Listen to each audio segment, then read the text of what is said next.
Day 3.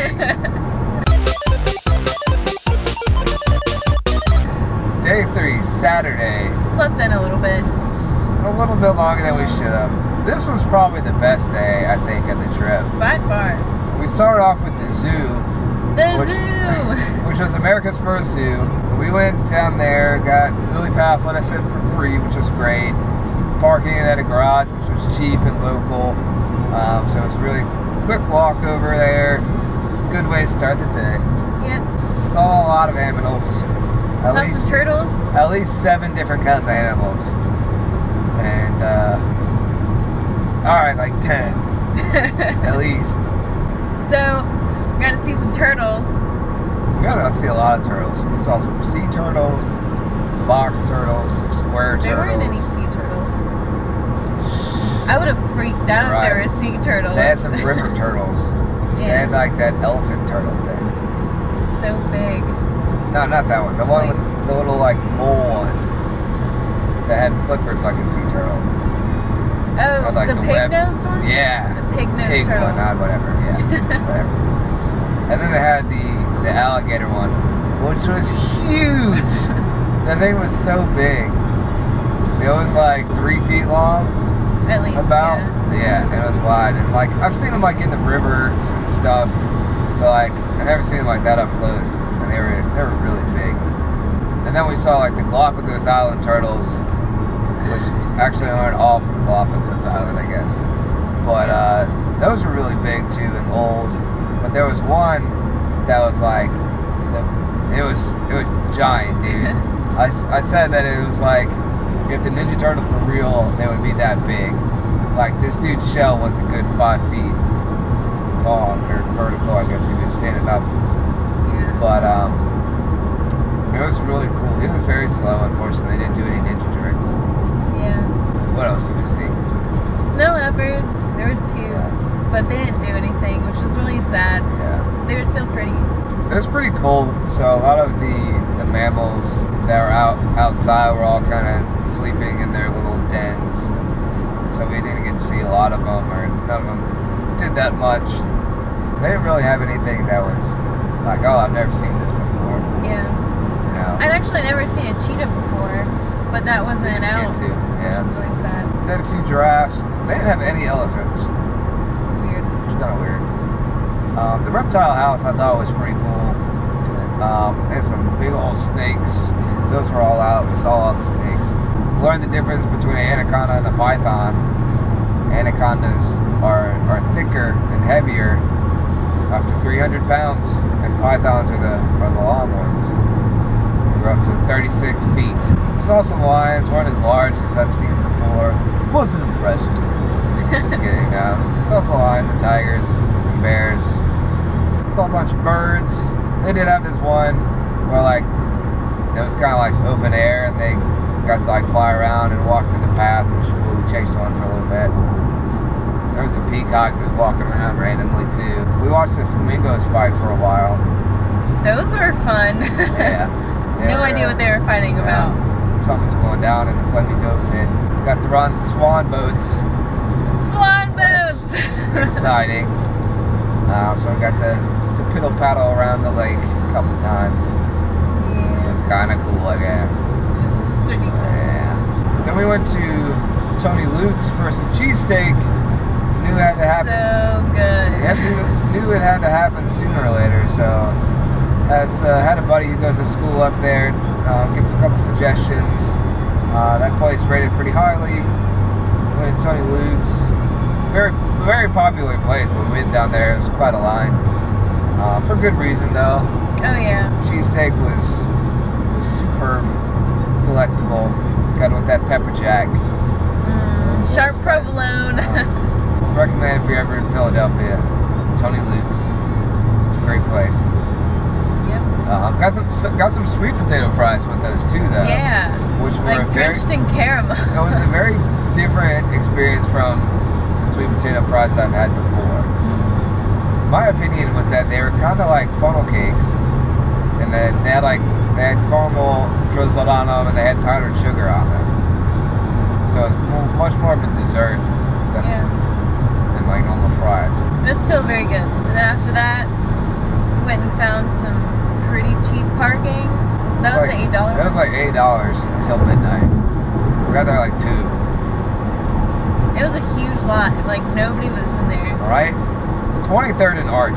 If you ever go down there, we went to the Muter Museum, which was like a museum of medical oddities, which was actually super interesting. So I took a lot of anatomy and physiology in school, and to see all these things like real bones, real skeletons, and real medical cases it was a lot cooler than just reading in a textbook.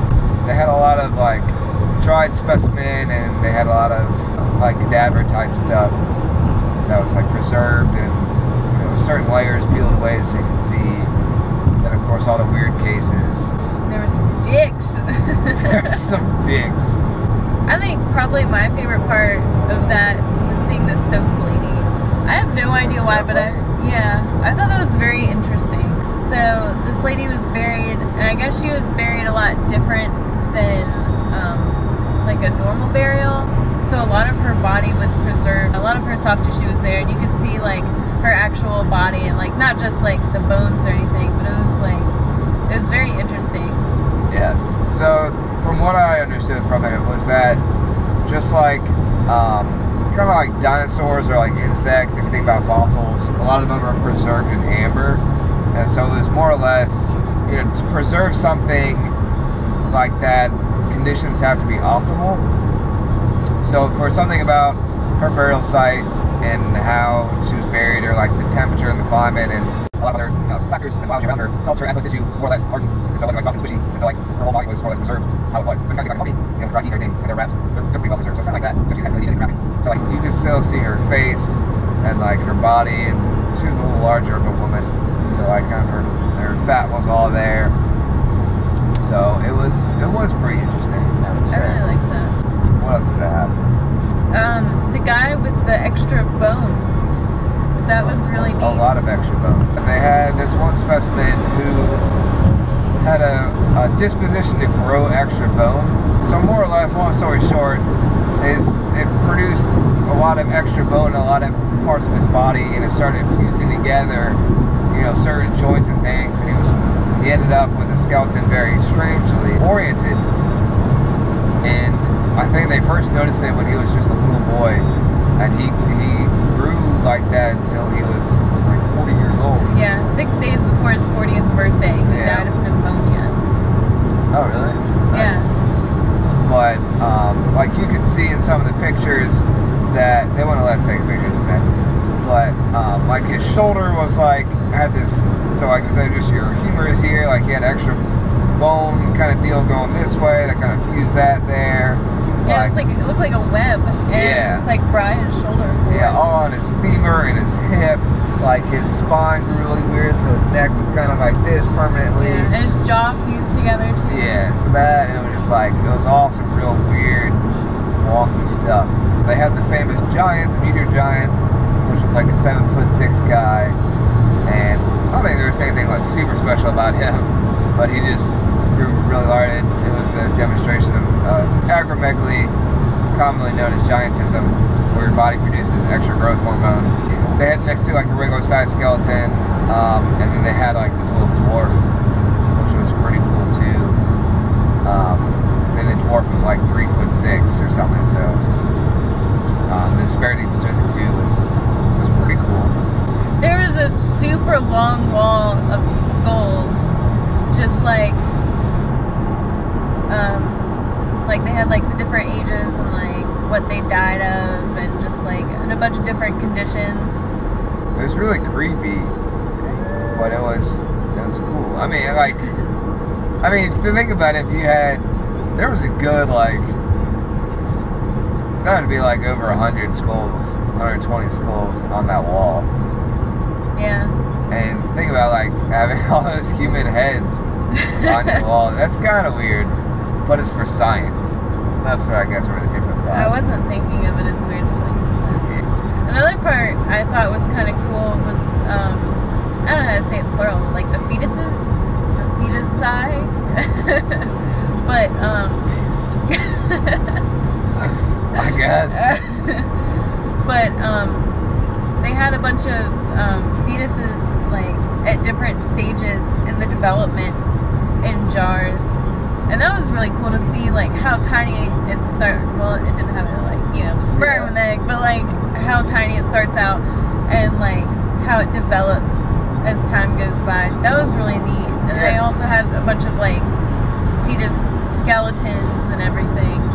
Those were so tiny. I know you were saying that like you hadn't really seen any of that stuff before, right? Yeah. So it's kind of your first experience with all that anatomy, physiology, and so that's really cool. I'm sure we could talk about that for a while, but Muta Museum, definitely recommend if you're taking a trip to Philly, check that out. Top 10. Still don't know what Wawa is. Walking around, there's like signs and billboards and people wearing shirts and all this stuff of Wawa, and I have no idea what it is. Somebody please explain that to me. We wanted to go to the Franklin Institute day 2 on Friday, but it was closed for some reason. And so after the Muta Museum, so we actually left there. We could have spent more time in there, but I was like, hey, we should probably get going if we want to see Franklin Institute, which of course goes at 5. And so we left the museum probably a little bit more than we wanted to, and we went on down to the Franklin Institute, and walking in, we thought it was just like another kind of museum, like they have some cool stuff here and there. And then the first thing that we get into is like this like super interactive like aerospace and flight section, learning all about like air pressure and all this stuff. It had a bunch of games, and it was so cool. And we had a great time. They had like a fighter jet up there, and you can make paper airplanes and test them against wind resistance. But we only had like an hour in there, and we were in that exhibit for like 30 minutes. And it was like a really intense, it's not even like, we're taking our time through it. It's just like, oh, what's that? Like, this is real cool. Oh, what's that? This is real cool. And we do this, and then we go over there. And like, that was pretty much the pace. We were just trying to get our hands on as much as we could of that.